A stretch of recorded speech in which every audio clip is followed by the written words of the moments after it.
Estimados alunos, amantes do conhecimento da química, vamos caminhando na nossa série de estudos sobre modelos atômicos. No vídeo passado, na aula passada, nós entendemos que caiu por terra a ideia de uma vez por toda a ideia do átomo indivisível com a experiência em 1911 do cientista chamado Ernest Rutherford. E aí ele havia proposto um modelo atômico baseado no sistema solar, um modelo atômico onde nós temos um núcleo e uma eletrosfera, um núcleo com cargas positivas e cargas neutras, e uma eletrosfera onde estão os elétrons. Mas este modelo atômico de Rutherford, ele tinha um inconveniente, que é o seguinte: ele não explicava por que esse elétron, uma vez atraído para o núcleo do átomo, por que ele não vai e se funde com esse núcleo e voltamos à ideia do átomo maciço, até mesmo, por que não, a ideia do átomo do Thomson.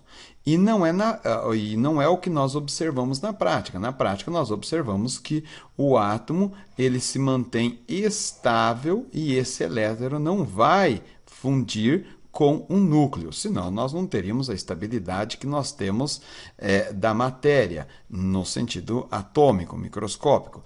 Para explicar este comportamento, um cientista chamado Niels Bohr, ele propôs o seu modelo atômico. O seu modelo atômico é um modelo atômico de energias quantizadas. Como funciona isso?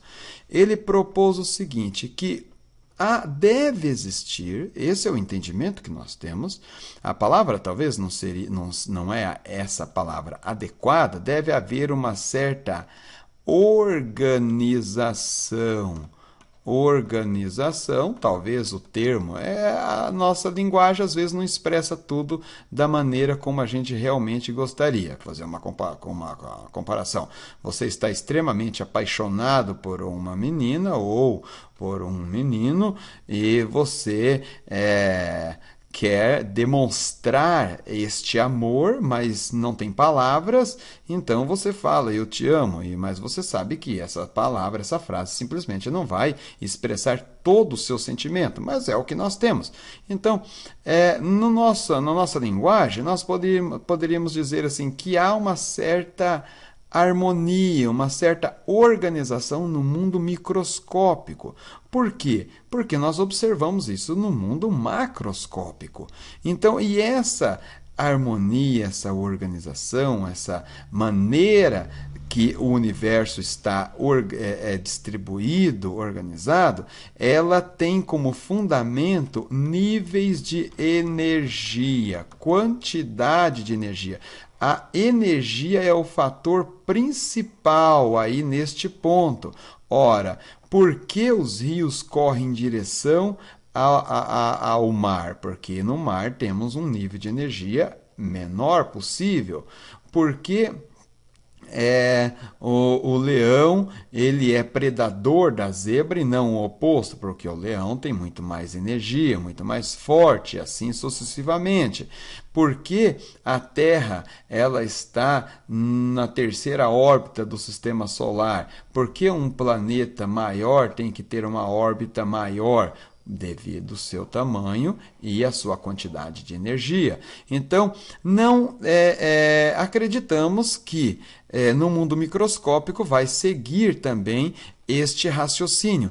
Então, nós entendemos que aqui no átomo, os elétrons estão organizados, volto a frisar, a nossa maneira de se referir, estão aqui distribuídos por níveis de energia. E é isso que o Bohr pensou.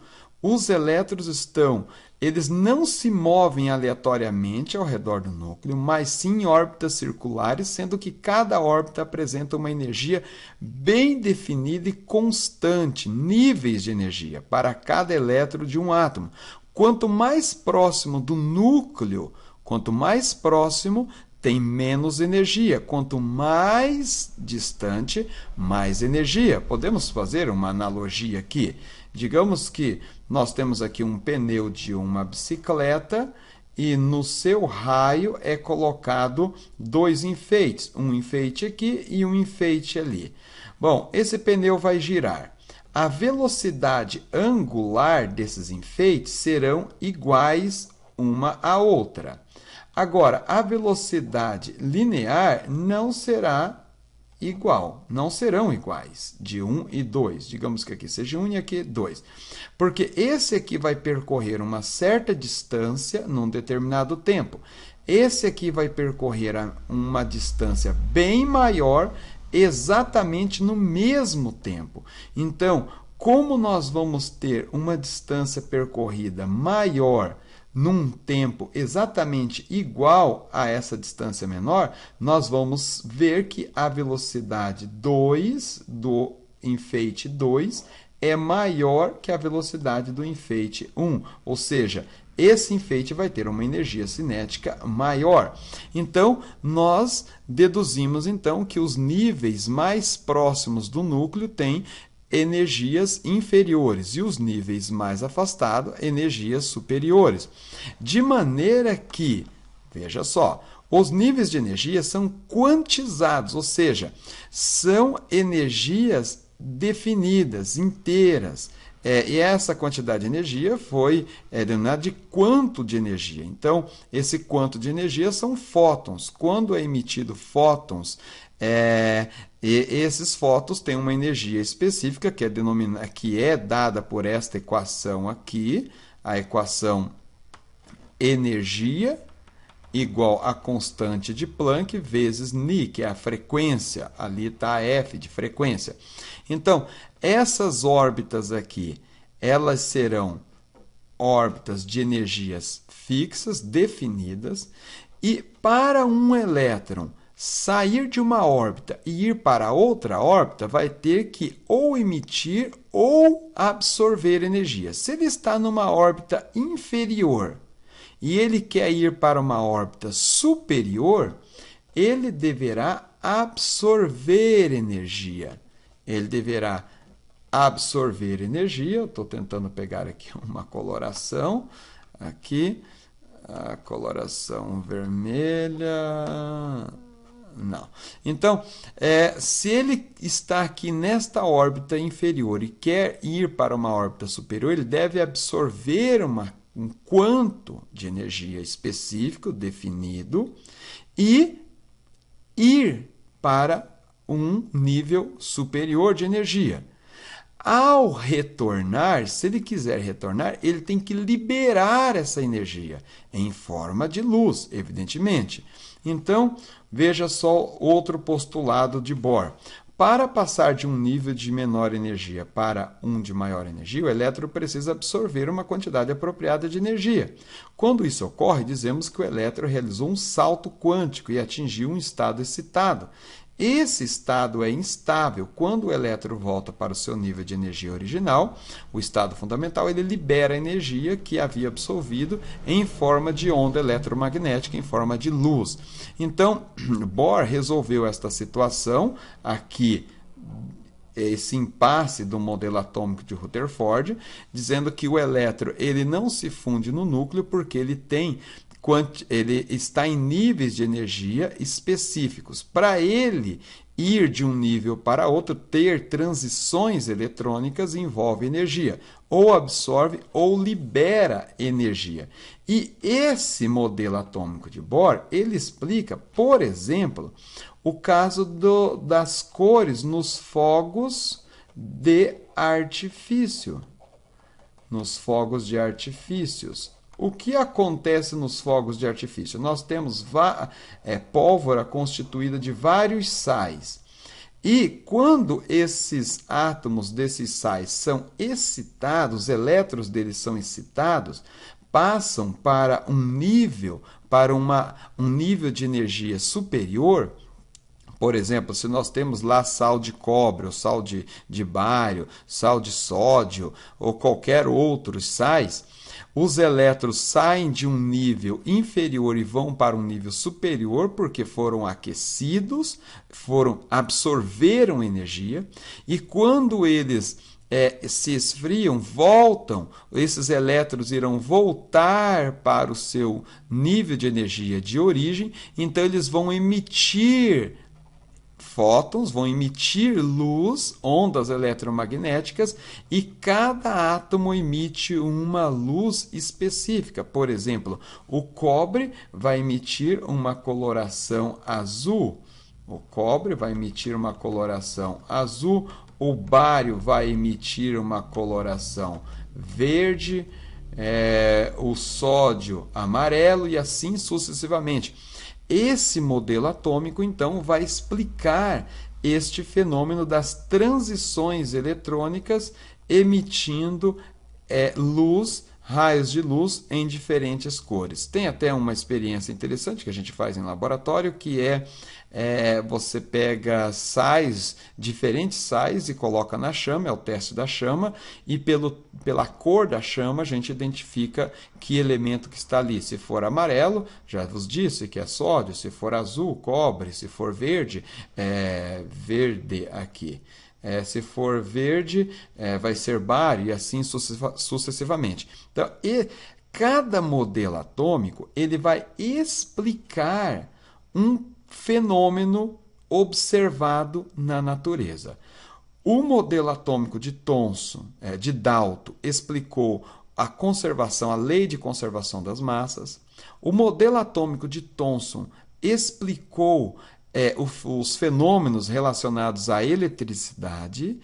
O modelo atômico de Rutherford derrubou a ideia do átomo indivisível, explicou a radioatividade, explicou como é que a radiação atravessou a lâmina de ouro livremente, e o modelo de Bohr vai explicar, então, essas transições eletrônicas.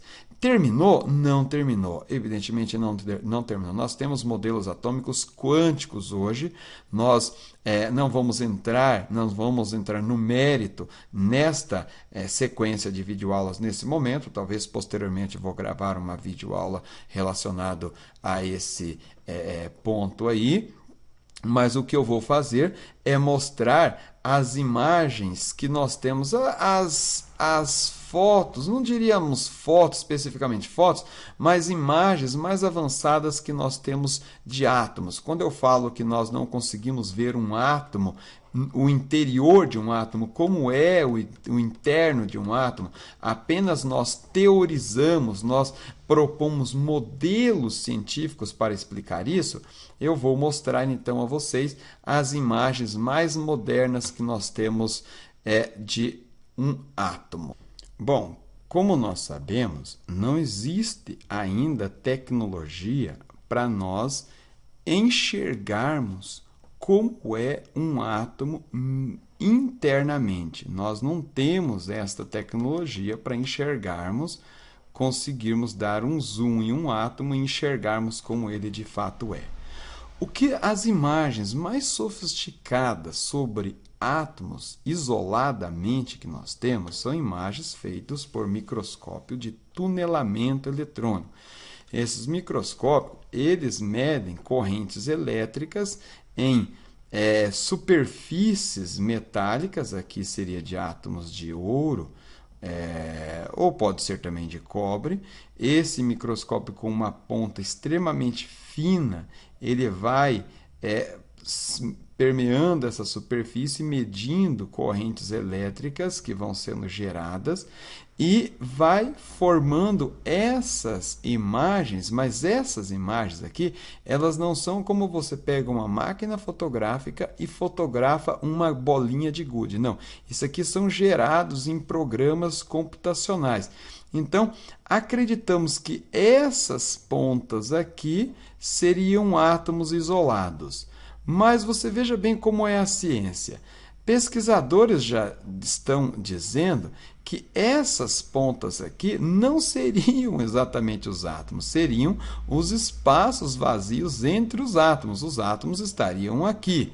Bom, mas isso ainda está sendo investigado e vai ser analisado pela comunidade científica. O que nós temos então propagado aí é que essas pontas aqui é que seriam os átomos isolados. Isso aqui é o que nós temos de mais sofisticado para as imagens de átomos isolados. E aí nós temos imagens da IBM escrevendo a sigla da sua empresa com átomos isolados, assim, formando essas letras IBM. Nós temos outros também laboratórios fazendo alguns pontos específicos com imagens de átomos isolados. Mas é isso, meus caros alunos. O que nós temos de mais sofisticado de imagem atômica é exatamente isso aqui, e observe que nós não podemos tirar muitas conclusões de como é este átomo aí, muito menos internamente. Por isso é que nós estudamos os modelos atômicos, nós teorizamos isso, nós explicamos a partir de teorias, de modelos atômicos, vários fenômenos observados na natureza. E um abraço e até a próxima